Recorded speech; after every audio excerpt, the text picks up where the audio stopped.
Hey everyone, my name is Arlise and I'm an artist, and today I'm going to recommend you my new favorite art supplies. So I say new because I made this video last year where I recommended all of my all-time favorite art supplies, and a lot of those were budget friendly. So while I recommend you some new art supplies today, I recommend that you watch that video because there's a lot of great products in there and I think any artist should try those products. Okay, let's get started. I want to talk about sketchbooks one more time because I've tried some new sketchbooks since that video and I definitely have some new favorites. So I get mixed media sketchbooks. Lately my favorite has been the Stillman and Byrne sketchbooks. I get their mixed media one, which is be in this blue color.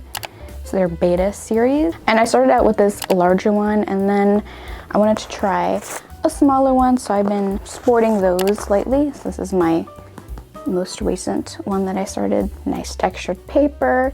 I have painted all different kinds of paints in here. Markers, pencils, it's mixed media, so it can take it all. And what I really liked about the smaller sketchbooks is that it's a bit easier to use than this larger one, especially for my space, and if I want to like prop it up, it's just easier if it's smaller. So I've kind of fallen in love with using smaller sketchbooks lately, which turns me to my new favorite sketchbook. Along with those, I like to have those when I want to use textured paper, if I want to paint on them. This is a glossier kind of paper. This is an artist designed sketchbook from Picarar, and she made this awesome, amazing sketchbook. I really have to hype it up. It's nice and chunky. There's a ton of pages. There's an elastic band, a little bookmark ribbon, and as you can see, it's well loved. There's some wear and tear, and I've added some pins to the elastic. So like I said, this is glossy paper. It doesn't work too well with like paints and stuff. But I have tried it before, but I just prefer using markers in here. They did recently come out with a textured paper of this very exact kind of sketchbook, but I think I'll continue just getting the glossy because I really like that. I like having multiple sketchbooks to work in. There's also a little folder in the back, so if you want to keep like scrap paper, which I have in there, or like stickers, whatever you want. Never has a sketchbook made me want to draw in it all the time like this one does. I just love just picking this up, grabbing a marker and sketching in it. It's just so fun and it feels like low effort. It's really great. And speaking of markers, I hopped on the acrylic paint marker train last year and I have been obsessed. It is kind of become an alternative to using paints because it's a paint marker. It's just all right there and I don't have to worry about the hassle of getting paintbrushes and water and like a towel. I can just grab my sketchbook and the markers and kind of do the same thing. Of course, there's a huge texture difference. Just started using them and I just couldn't put them down. They're just so much fun to use, and the kind that I started using is Shuttle Arts paint markers. This is their 36 color set, I believe, and it comes in this really cool case with a little handle, and these all unclick so you can take each tray off. And while I recommend trying these, we'll say that if you're going to use them a lot, they will dry out a bit. They don't sell like replacement markers or anything like that, so that's why I got a new set very recently, and I got the Arctic's liquid ink set.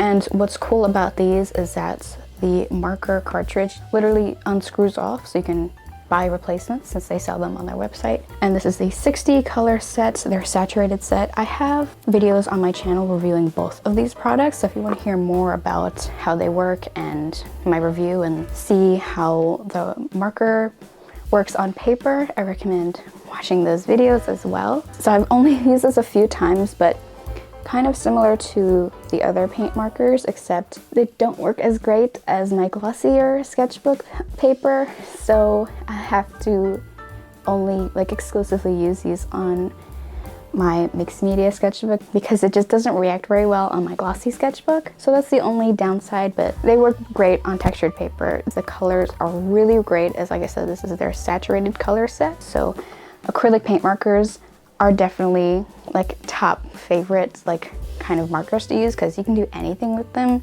Really great coverage, really bright colors, and it's just so much fun to use. So I have to mention Tombow markers again because they are still in my drawing rotation of like art supplies that I use. But a little fun fact, I actually started using these because I got a calligraphy set at a bookstore at clearance, and it had like all of like, it was like a Tombow set, and it had the black and gray marker of these. These are the double-ended markers, and it also came with some like inking pens. And lately I have been sketching specifically with this pen. It's like a fine tip ink pen, and it's just been really nice to just grab my sketchbook and a single marker and just like draw whatever I want. I've never really done that before. I always use a lot of color. If you've seen my artwork before, you can tell, and maybe it's with my room as well, there's lots of color.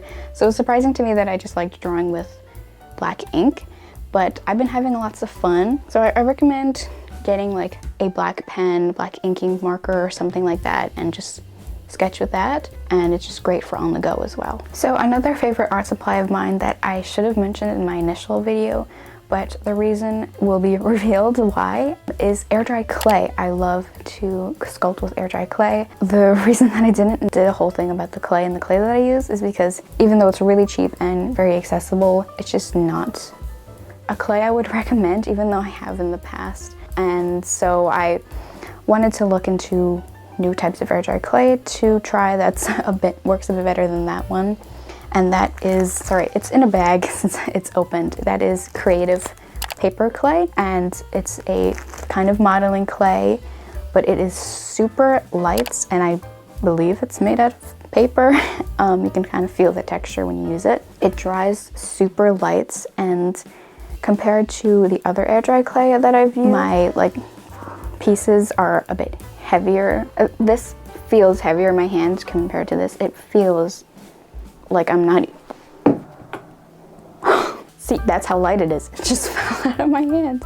It is just really light and works the same. It dries the same because it's air dry clay. Dry out paper clay. There's lots of different air dry clays out there. With Crayola, that I've noticed since I've been sculpting with this for years, that over time it just literally degrades. Like it'll bubble and kind of peel and fall apart, and I wouldn't want to recommend a clay that will turning into dust over a number of years, especially if you're gifting clay, using it for yourself, if you're making like functional DIY kind of stuff, like a coaster or something like that. It's not gonna last very long. So try paper clay, only a couple more dollars, but I really like using it. Now for clay tools, you could really get away with just using your hands or even like whatever you have around your house. But if you want to get tools, you really don't have to go very expensive with them. You can get like the super cheap things, or like I said, use things that you have. Like for rollers, you could even use a rolling pin or some kind of pen or marker or something to roll with, and it'll work the same. These are super cheap tools. You could really get away with really cheap tools because they work the same. I recommend you should have some kind of rolling pin, some kind of knife to cut it out any shapes or do details. You could use X-Acto knives, but you should be very, very, very careful with those because it can be very, very sharp, and never use a dull blade. Also recommend having some kind of like ball tool, like some kind of like round end tool. You could probably get away with using like the end of a pen or a marker. These are also great for details and for shaping. Like I said, you could get the cheapest tools out there or use what you have. It's not really a big deal if you have like really expensive tools because they kind of work the same, especially if you're just making little things. You should use paintbrushes to help you with sculpting as well, like a wet paintbrush. There's even those like silicone tools. You know, you could use your hand or these very cheap tools. And if you're using like a white sculpting clay and it'll dry white, you want to paint it, you can use acrylic paint. Did you also know you could use gouache paint? Recently, I had some leftover gouache paint and I was like, what if I use this to paint on my clay? And it works just as well as acrylic paint. And I've really fallen in love with gouache recently once I figured out how to use it. If you don't know what gouache paint is, it's like acrylic and watercolor paint had a baby, because it can kind of work both ways. It can be textured, or it can kind of work like watercolors where it's watered down. They're really great. This is just the Art Creation brand. It came with my art school kit, and I've just been using these. But when I ran out of white paint, I got the Liquitex acrylic gouache in titanium white, and has like nice little like pointed, kind of like a ketchup bottle or something. Really fun to use. Maybe get the tubes. I know there's the jelly gouache out there. Those can get moldy because you're kind of leaving them open and wet, and they could also dry out, because I didn't know how to use them or how to take care of it. I like them because I know they're safe in here. And while I like using watercolors sometimes, I hate the dry activated watercolors. It just takes so long for the paint to get wet, and you just have to keep activating it and activating it. I don't hate it, that's a very strong word. It's not my favorite to use. I came across watercolors in the tube. I really don't know like what name to give these. Would you, I guess they're like wet watercolors because they're in here and they're wet and ready. Kind of works similar to gouache paint because they're in a tube and it can be wet or textured. Had a lot of fun trying these out. It's just the Artist Loft brand. I just kind of treated it like how I would with gouache. So if you've been using dry activated watercolors your whole life, wet watercolor, I don't know how you call these, but try them out in a tube. This is a pretty budget-friendly brand, but these are the only ones that I've tried so far. But I had a blast trying these. And speaking of paint, if you've ever had a paint palette dry out, or you just like threw away wet paint because you were done and you didn't know where to put it, I recommend trying out wet palettes. You can buy products that are advertised as wet palettes, where it's like a container and it has like some kind of sheet of foam or paper there ready, then all you have to do is add water and your paint. Or you can make your own for really cheap because you only need a few things. So get some kind of container with a lid or seal, palette paper, or you could also use wax paper. I just cut the sheets to fit in here, and a wet paper towel, and that's all you need. And then add your paint, close it when you're done. It'll still be wet when you want to paint again. I've loved using this kind of storage technique because for years I've just been letting paint dry out and having to scrape off my paint palette when I wanted to paint again, or just throwing away dried out palette papers. I just needed to figure out how to keep my paint wet, and I got into making wet palettes. It's really easy to do. It's just great storage for your paint as well. It works really well with those wet watercolors, with gouache and acrylic paint. I'm not an oil painter, so I can't tell you if it works with oil paint because I'm pretty sure oil paint doesn't actually dry out. Highly recommended if you're a painter or just starting up as a painter. Try out making wet palettes. Now, these final art supplies, I don't know if I should call them art supplies, but mostly journal supplies, but you could also use some of these as art supplies in your sketchbook or in your art pieces, whatever. I've gotten into journaling like last year or so.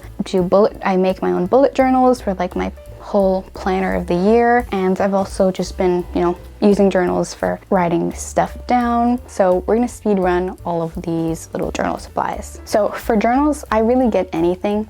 For my bullet journals, I will use dotted paper because I can fully customize whatever I'm doing in here for my planner. And for writing, I will use lined paper and just any kind of lined paper. I don't really care, and you can get these really cheap. And yeah, that's kind of it for journals. I really just use any kind of journals that are cheap and available and are of the paper that I like. Stamps. This is my little container with all of my stamp stuff. I have some of my own like lino cut stamps that I made, and then like stamps that I've bought. So if you want to get into journaling, I recommend getting some ink pads and alphabet stamps and number stamps. So for your bullet journal, if you want to just like get it down easy peasy of the month and the days, you can use these number stamps and this really cool alphabet stamps. They have alphabet stamps that come like this where they're all individual, or you could get this. They're all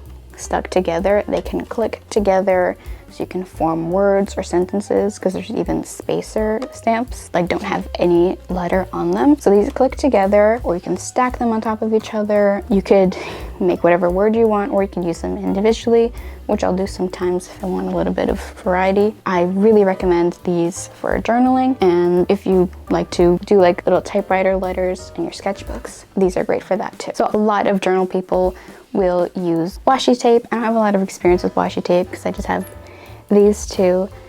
This is from Paloma the Peach, it's little fishies, and this is from Wonko. It has I think all of the Animal Crossing villagers on here, and they're all in like rainbow order because they're all different colors. You could use washi tape for anything. You can use it as tape because it is tape, it has adhesive size, or you could use it to do like a little border. You could use it kind of like paint tape. You could use it to decorate your sketchbook pages, your journal pages.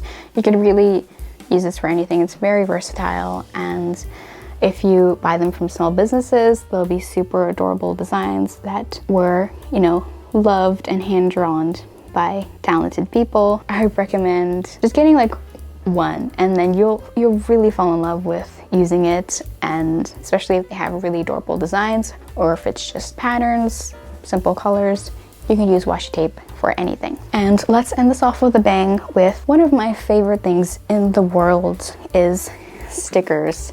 This is my sticker basket. I have some loose stickers in here, all like small business made stickers in here, sticker flip books, sticker sheets, and sticker books. It's also an activity book. I absolutely love stickers. I love to put them on everything that I own, put them on my sketchbook pages, on my sketchbooks, in my journal. I love to use stickers. You can put them anywhere, do whatever you want with them, put them on your face, put them on the walls. I used to put my stickers like around my mirror or on my little TV. I would put them everywhere. I love stickers. I recommend buying them from artists that you might find on Instagram or Etsy or on their online shops or on YouTube. I love to collect stickers and just put them everywhere and just look at them on their little sticker sheets. I think they're so much fun. They just make me so happy. So that's all of my favorite updated art supplies and some journal supplies. Of course, with journaling, you could use any of the art supplies that I've mentioned to draw in your journal or color your journal. Even in my other video, all the markers that I talk about in that video, or these are just like all art supplies that I really like using and that I recommend anybody to try, any new coming artist, any artist on a budget. I am a budget artist. Everything's pretty budget friendly. Everything is what I recommend to use and that I love to use, and none of these products are sponsored at all. A lot of them I hyped up, especially those small businesses. Try any of these out and support small businesses, support human artists, and thank you so much for watching this video. I hope you got inspired. Make sure to like, comment your favorite art supply, subscribe, and I will see you next time. Goodbye, everybody.